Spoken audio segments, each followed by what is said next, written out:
Okay, here we go. Welcome to the Care Truth podcast. We're so excited to have Ray as our guest speaker today. Ray, tell us a little bit about yourself.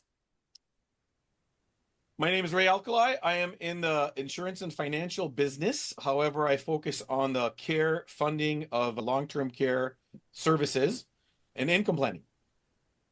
Fantastic. Thank you for joining us on the Care Truth. Today, we're going to be debunking the myth that no one can pay for senior care, that it's completely unreachable.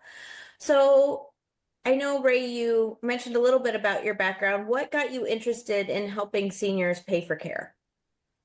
So it's been an evolution over the last 20 years, but it originally started as income planning for seniors because you don't need money to retire, you need income. So that's the primary thing that we did. Over the years, it has evolved that income has to turn into long-term care dollars. So when you retire, you hit 65, 67, whatever the age group, you are dependent on a monthly check that at some point when you need long-term care services, assisted living, memory care, nursing home, even home care, you need more dollars to pay for those services. And that has become more of a significant draw on people's assets. So we started focusing more and more towards that direction as well to find solutions that help people turn their dollars into more dollars from a long-term care perspective. So, how does that even work? I'm not a financial person. So, explain to me if, let's say, I have a set amount of money. Let's say I have $100,000. What do you do? How does this work? So if the idea behind it is that companies over the years have evolved on how long-term care dollars happen. So originally we used to have the use it or lose it type of policies. You paid like car insurance every month or every year. You had a premium. That premium paid for a policy that would give you some kind of a benefit. Is it a daily benefit or an annual benefit, whatever the case may be? And then the day you needed it, it was there. But if you passed and didn't need it, it basically like car insurance, you didn't get any benefit. Today, we have the ability to turn, because they've learned over the years, to turn $1 to pay for multiple dollars in long-term care dollars, because actuarially, they figured out what the math is for that. And the government created some rules that help the insurance companies apply certain ideas towards their policies to create multiples.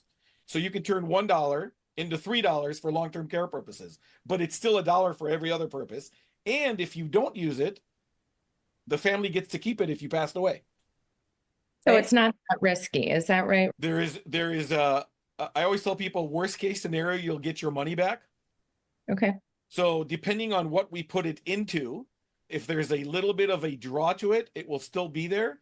And I can give you examples on different levels, but the bottom line is, that's why I say the worst case scenario is you'll get your money back. Best case scenario, if you don't need it, the family gets a little bit more. Awesome. Fantastic. I don't think I've ever heard of this before. So, give me a scenario where it worked, where you were able to help a family, and then tell me a time when it didn't make sense to go this route. So I can always use my mother as the example. My mother had a money sitting, it's just in case money. Every family has. We have money in a CD and a money market and an old annuity that we have on the side just in case something happened and mom or dad need to go into long-term care. That's dollar for dollar. We can convert that dollar into a multiple. So I'll use my mom as the example. At age 76, she ended up having a multiple of 2.6 times. So her $100,000 CD has now turned into $260,000 in long-term care dollars. And she can use that for home services, for non-professional. There's less restrictions than your typical use it or lose it type long-term care policy. A place where, go ahead. Oh, I was just going to say with that. So say if you started in home care and then your cares are higher and you end up needing to go to a community or a facility, do those funds transfer, stay with you, or how does that work? Your money is your money. So the dollars are given to the client, not to the facility or the service provider. Wow. Okay. So there's what's called reimbursement policies and there's what's called indemnity policies. Reimbursement is based on the dollars you expense, and then the insurance company writes you a check for that. Or indemnity, if let's say there's a $4,000 a month benefit, they write you a check for $4,000 when you qualify. And in order to qualify, in most of what we do, it's not being able to do 2 of the 6 daily activities of daily living. Okay. So We're very you familiar asked- with ADLs, or activities of daily Yep. living, so that makes a ton of sense. So when's a situation when it wouldn't make sense to create a policy like this? So timeline is important. The healthier you are, obviously the more options you have. We do have some policies that will work through all the way through even Parkinson's issues or things that you would normally not assume you'd qualify for. And again, it's case by case basis, so that's a hard question to answer. But I can give you an example of a family that had $174,000 sitting in their 401k money and some equity in their house, but there was nothing else. And the man was already at the point where he was needing services to the extreme, meaning he was going to need a lot of help. Sometimes that's too short of a timeline to get things to work. Got it. Okay. So the company wants your money to be able to sit there for a while and accrue interest. You get more benefit doing it that way, dramatically more benefit. Makes sense. Makes sense. What else should our viewers know? What else should people think about when should they start these policies? I know you said the healthier the better, but what else should they be thinking about? So I ask people usually during my conversations with anybody, really, in the last 5 years, have you met anybody that's had a heart attack, stroke, or cancer? And I rarely get somebody that says, even in their 20s, nope, never happened. My point is that the sooner you start, the better off you are.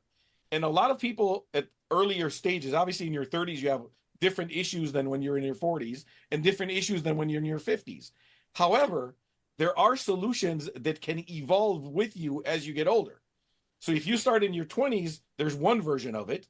You can convert it into a different version because you started early, and then you can use it when you get into your 50s and 60s in a completely different version of it. So you have to start early, and it's not what you think it is, because now we have what's called hybrid policies. They do multiple things. Instead of just doing one thing, they do long-term care, they do death benefit, they do income planning, they do all of these things. It's just how they're designed that makes sense. Oh, What if, say I just have a house and I don't have any savings? Is that something you can utilize if I have a little bit of equity in my home? So that depends. Sometimes it depends on the amount of equity. Okay. Sometimes we suggest to people to just go get a reverse mortgage. A reverse mortgage is, we call it housing wealth, because a lot of people, that is where most of their wealth is sitting. They've lived in their house for 40 years. It's now almost paid off or close to paid off. And the only asset they have is that it's a box that they get to live in. And then when you get a reverse mortgage, it may be possible to get some cash out of that to pay for services until the day you have to sell the house because you're leaving. The concept of reverse mortgage has been very controversial over the years, but it is highly government regulated. And sometimes it is a good solution for people to access cash in their house without having to leave or make payments. It eliminates your payments. That's wonderful. yeah, I haven't heard positive things about reverse mortgages, so thanks for clarifying that. That's really helpful. So if I do a reverse mortgage and let's say out of a $300,000 house, I don't owe anything and I take 100,000 out, when I sell the house, I still get the 200,000 in equity. Do I understand that right? That is correct. There's no difference between a reverse mortgage and a regular mortgage when you're selling the home. Got it. It's still a mortgage. It still accrues interest. Whatever the amount that's owed gets paid to the bank, and the difference, the equity, goes to either family or yourself if you're going into a assisted living or whatever kind of services you're looking for. Fabulous. What else should we know about what you do if someone wanted to get a hold of you to see if their finances could be benefited by what you do? How would they get a hold of you, Ray? The way to get a hold of me, best way is give me a call, 612-217-0157. I would say that you should look at your future retirement from a perspective of how much income you can generate, and you should start that as early as possible. Obviously, things will change. There are options for you, but you have to start looking into it, because the media and the Wall Street are not necessarily going to be the ones to tell you that. Got it. And do you have to start with a big lump sum, or can you start with payments and letting it build? You can start 100 different ways. All right, good to know. Good to know. Ashley, do you have any other questions for Ray? Yeah, so let's say my employer offers me a 401k and a match, and I contribute extra to that 401k. Would that be ideal, or are you saying that there should be instead of putting extra dollars into that 401k, potentially putting it into a plan, if I'm hearing that correctly? So my opinion about 401ks, and it's my opinion comes from the people who created the 401k also, at some point there's going to be a tax increase in your life. Now, the way that our system is with $36 trillion in debt, that 401k is the biggest pot of cash that the government has access to. So if you're getting a match, I would never tell somebody not to take the free money. Right. Anything beyond that, what else can you do with it to give you benefit that you're going to need potentially in the future? But if you don't get to use that benefit, it doesn't get lost. That makes So sense. anything beyond a match is money that you're just gambling with. I would argue that a 401k period is a gamble, but that's beside the point. If you're getting a match, take the match, but then what do you do with the rest? Really good advice. Thank you so much, Ray, for spending some time with us. Can you give us your contact information one more time?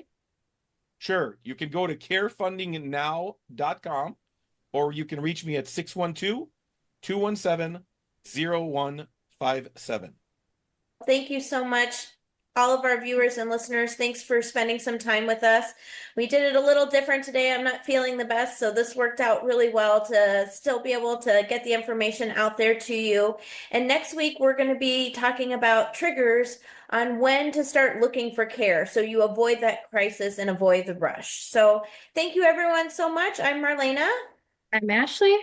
And I'm Ray. All right. Thanks for joining us on The Care Truth. Bye, everybody. Bye.